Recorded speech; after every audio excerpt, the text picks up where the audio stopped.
second chapter, that is life processes part 1 in living organisms. Already in the earlier standards, that is in standard 8 and standard 9, you have studied various life processes.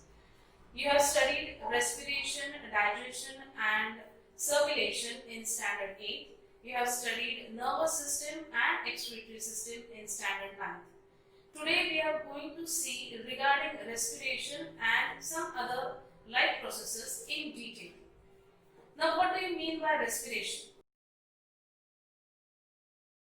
According to you, respiration is breathing, but that is only one of the steps of respiration process.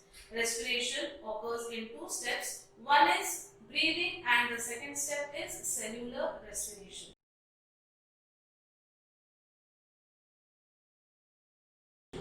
When we say breathing, it is just taking in air rich in oxygen and giving out air which is rich in carbon dioxide.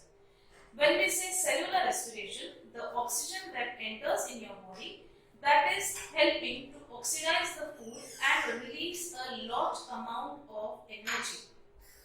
So respiration is nothing but energy releasing process. Now when we say energy, from where do we get energy? Very right, we are getting energy from the food. We eat food in different forms and nutrients required, they are absorbed from this food. Now what nutrients does our body receive? Our body receives carbohydrates, proteins, vitamins, fats, minerals, etc. Every nutrient molecule gives out different amount of energy. For example, fats give you 9 kilocalories of energy, carbohydrate gives us 4 kilocalories of energy. Now this 4 kilocalories of energy or 9 kilocalories of energy, how is it released? Respiration in our body, cellular respiration, where actual oxidation of food is taking place, it takes place in two ways. The first one is aerobic respiration.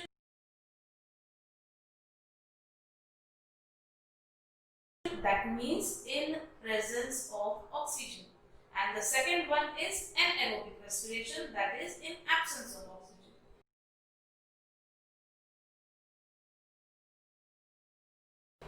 Now, as we breathe in oxygen, naturally oxygen enters in our body.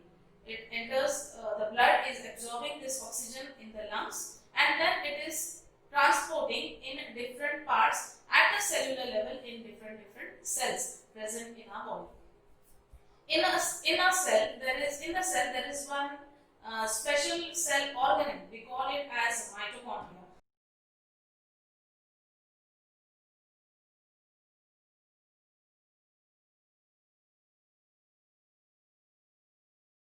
Mitochondria is nothing but the powerhouse of the cell.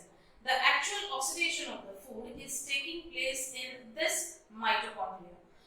Mitochondria helps in oxidation of the food molecule. It can be carbohydrate, it can be fat, it can be vitamins, whatever nutrient, and then releases the amount of energy which is to be released from that particular molecule after breaking it down.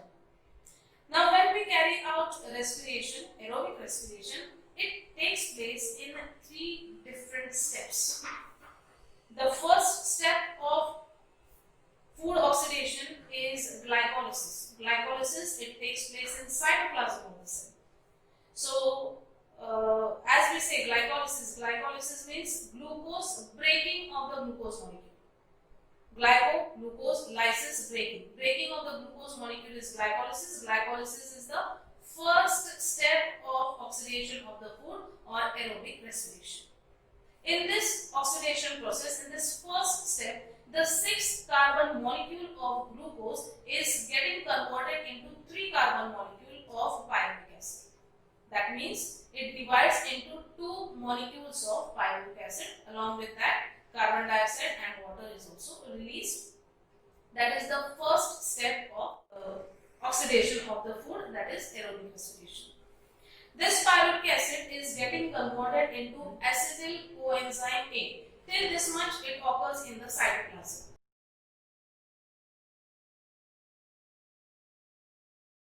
Now the second step is a TCA cycle, that is tricarboxyl carboxylic acid cycle. In this TCA cycle, the acetyl coenzyme A, which is formed from the pyruvic acid, it enters into the mitochondria, and then the further process over this acetyl coenzyme A, it takes place. The acetyl part of the coenzyme A is getting converted for the further release of energy. The energy molecules which are getting converted by oxidation of this food are in the form of ATP molecules. In case of aerobic respiration, 38 ATP molecules are released, and in anaerobic respiration, 2 ATP molecules are released. It means that maximum energy we get by aerobic respiration.